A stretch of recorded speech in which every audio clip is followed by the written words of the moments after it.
দর্শক, বিকেলে মুক্তিযুদ্ধের শহীদদের প্রতি শ্রদ্ধা জানাতে সাভারের জাতীয় স্মৃতিসৌধে যাবেন তারেক রহমান। এ বিষয়ে বিস্তারিত জানাতে আমাদের সাথে যুক্ত হচ্ছেন আমাদের সহকর্মী রায়ান বিন আমিন।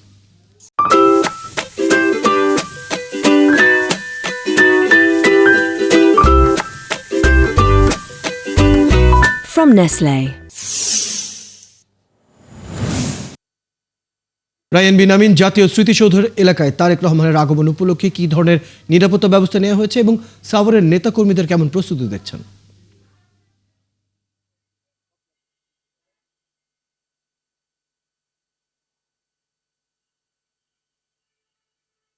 বিকাল 4টা নাগাদ তারেক রহমান এই জাতীয় স্মৃতিসৌধে আসতে পারেন শ্রদ্ধা নিবেদনের জন্য।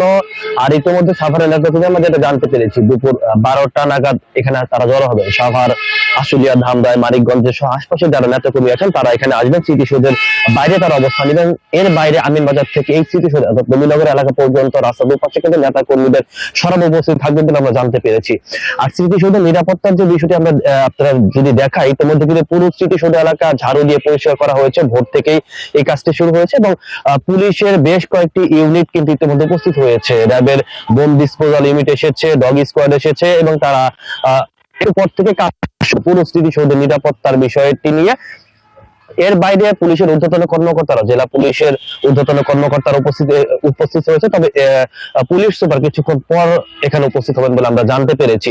অর্থাৎ তারা বলছেন, এখন এখানে আছেন সাভার সার্কেলের অতিরিক্ত পুলিশ সুপার। তিনি নিশ্চিত করেছেন যে নিরাপত্তা নিয়ে এখনো পর্যন্ত শঙ্কার কোনো কারণ নেই, তারা পুরো প্রস্তুতি নিয়ে ফেলেছেন এবং প্রায় 8 শতাধিকের মতো পুলিশ সদস্য এই তারেক রহমানের এই স্মৃতিসৌধে আসা উপলক্ষে নিরাপত্তার কাজে নিয়োজিত থাকবেন। পাশাপাশি গোয়েন্দা সংস্থার সদস্যরা তো আছেন সাদা পোশাকে স্মৃতিসৌধের ভেতরে এবং বাইরে উপস্থিত আছেন। এর বাইরে সিসিটিভি ক্যামেরা তারা গতকালকে চেক করেছেন যে সেখানে কোনো প্রকার ত্রুটি আছে কিনা।